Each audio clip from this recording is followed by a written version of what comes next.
ನನ್ನ ಮೌನ ಪ್ರೀತಿಯ. ನಾನು ಇದನ್ನು ಹೇಳಲು ಆರಂಭಿಸಿದಾಗಲೇ ಇದು ಪ್ರೀತಿ ಅಂತ ನನಗೆ ಗೊತ್ತಾಯ್ತು.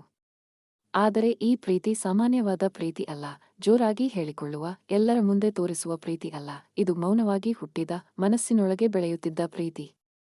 ಮೊದಲ ಬಾರಿ ಅವರನ್ನು ನೋಡಿದಾಗ ಅವರು ನನಗೆ ನನ್ನ ಲೆಕ್ಚರರ್ ಅಷ್ಟೇ ಅನ್ನಿಸಿತು.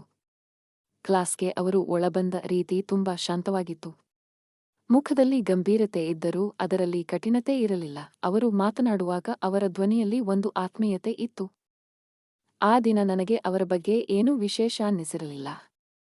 ಆದರೆ ದಿನಗಳು ಕಳೆದಂತೆ ಅವರ ಕ್ಲಾಸ್ಗಳು ನನಗೆ ಇಷ್ಟವಾಗತೊಡಗಿದವು. ವಿಷಯಕ್ಕಿಂತಲೂ ಅವರು ಪಾಠ ಹೇಳುವ ವಿಧಾನ ನನಗೆ ಇಷ್ಟವಾಯಿತು. ಪ್ರತಿಯೊಂದು ವಿಷಯವನ್ನು ಅವರು ಜೀವನಕ್ಕೆ ಜೋಡಿಸಿ ಹೇಳುತ್ತಿದ್ದರು. ಇದು ಪಾಠಕ್ಕಷ್ಟೇ ಅಲ್ಲ, ಬದುಕಿಗೂ ಬೇಕು ಅಂತ ಹೇಳುವ ಅವರ ಮಾತುಗಳು ನನಗೆ ತುಂಬಾ ಇಷ್ಟವಾಗುತ್ತಿದ್ದವು. ನಾನು ಅವರ ಕ್ಲಾಸ್ಗೆ ತಡವಾಗಿ ಬರೋದು ಕಡಿಮೆ ಮಾಡಿದೆ. ಕ್ಲಾಸ್ ಮಿಸ್ ಆಗಬಾರದು ಅಂತ ಬೇಗ ಬರುವ ಅಭ್ಯಾಸ ಶುರುವಾಯಿತು. ನಾನು ನನ್ನೊಳಗೆ ಕೇಳಿಕೊಂಡೆ, ನಾನು ವಿಷಯಕ್ಕಾಗಿ ಬರುತ್ತಿದ್ದೇನಾ ಅಥವಾ ಅವರಿಗಾಗಿ? ಉತ್ತರ ನನಗೆ ಸ್ಪಷ್ಟವಾಗಿರಲಿಲ್ಲ. ಕ್ಲಾಸ್ ಮುಗಿದ ಮೇಲೆ ಅವರು ಕೇಳುತ್ತಿದ್ದ ಒಂದು ಪ್ರಶ್ನೆ ನನಗೆ ತುಂಬಾ ವಿಶೇಷವಾಗಿತ್ತು. ಎಲ್ಲರಿಗೂ ಅರ್ಥ ಆಯ್ತಾ? ಆ ಒಂದು ವಾಕ್ಯದಲ್ಲಿ ಕಾಳಜಿ ಇತ್ತು. ಅವರು ಕೇವಲ ಪಾಠ ಹೇಳಿ ಹೋಗುವ ಲೆಕ್ಚರರ್ ಅಲ್ಲ, ವಿದ್ಯಾರ್ಥಿಗಳ ಬಗ್ಗೆ ನಿಜವಾಗಿಯೂ ಕಾಳಜಿ ವಹಿಸುವ ವ್ಯಕ್ತಿ ಅನ್ನಿಸಿತು. ಒಂದು ದಿನ ಅವರು ಕ್ಲಾಸ್ಗೆ ಬಂದಿರಲಿಲ್ಲ. ಆ ದಿನ ನನಗೆ ಅಚ್ಚರಿಯಾಗಿ ಏನೋ ಕಳೆದುಕೊಂಡ ಹಾಗೆ ಅನ್ನಿಸಿತು. ಕ್ಲಾಸ್ನಲ್ಲಿ ಕುಳಿತಿದ್ದರೂ ಮನಸ್ಸು ಅಲೆದಾಡುತ್ತಿತ್ತು. ಆ ದಿನ ನನಗೆ ಗೊತ್ತಾಯ್ತು, ಅವರು ಇಲ್ಲ ಅಂದರೆ ಆ ಕ್ಲಾಸ್ ಖಾಲಿ ಅನ್ನಿಸುತ್ತದೆ. ಅವರ ನಗು ತುಂಬಾ ಸರಳವಾಗಿತ್ತು. ದೊಡ್ಡ ನಗು ಅಲ್ಲ, ಆದರೆ ಮನಸ್ಸಿಗೆ ತಾಕುವ ನಗು. ಅವರು ಯಾರನ್ನೂ ಕೀಳಾಗಿ ನೋಡುತ್ತಿರಲಿಲ್ಲ, ಎಲ್ಲರನ್ನೂ ಸಮಾನವಾಗಿ ಮಾತನಾಡಿಸುತ್ತಿದ್ದರು. ಅವರ ವ್ಯಕ್ತಿತ್ವವೇ ನನಗೆ ನಿಧಾನವಾಗಿ ಹತ್ತಿಕೊಂಡಿತು. ಒಮ್ಮೆ ಅವರು ಕ್ಲಾಸ್ನಲ್ಲಿ ಒಂದು ಮಾತು ಹೇಳಿದರು.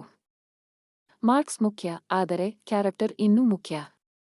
ಆ ಮಾತು ನನಗೆ ಪುಸ್ತಕದ ವಾಕ್ಯವಾಗಿ ಅಲ್ಲ, ಬದುಕಿನ ಪಾಠವಾಗಿ ತಟ್ಟಿತು. ಆ ದಿನದಿಂದ ಅವರನ್ನು ನಾನು ಲೆಕ್ಚರರ್ ಆಗಿ ಮಾತ್ರ ನೋಡಲಿಲ್ಲ, ಅವರು ನನಗೆ ಒಂದು ಮಾರ್ಗದರ್ಶಿ, ಒಂದು ಪ್ರೇರಣೆಯಾಗಿ ಕಾಣತೊಡಗಿದರು. ನಾನು ಅವರ ಬಗ್ಗೆ ಯೋಚಿಸಲು ಆರಂಭಿಸಿದೆ.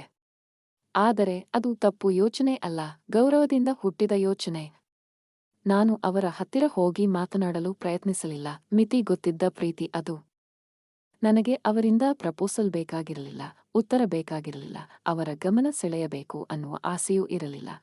ಅವರು ಆಗಿ ಇದ್ದರೆ ಸಾಕು ಅನ್ನಿಸಿತು. ನನ್ನ ಮನಸ್ಸಿನೊಳಗೆ ಮಾತ್ರ ಉಳಿಯುವ ಪ್ರೀತಿ ಅದು.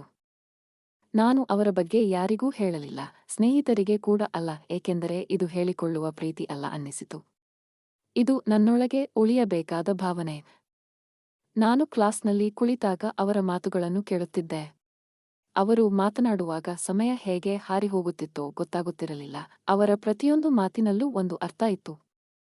ಅವರು ನನ್ನನ್ನು ವಿಶೇಷವಾಗಿ ನೋಡಿದರು ಅನ್ನುವ ಭ್ರಮೆ ನನಗೆ ಇರಲಿಲ್ಲ. ಅವರು ಎಲ್ಲರಿಗೂ ಒಂದೇ ತರಹ.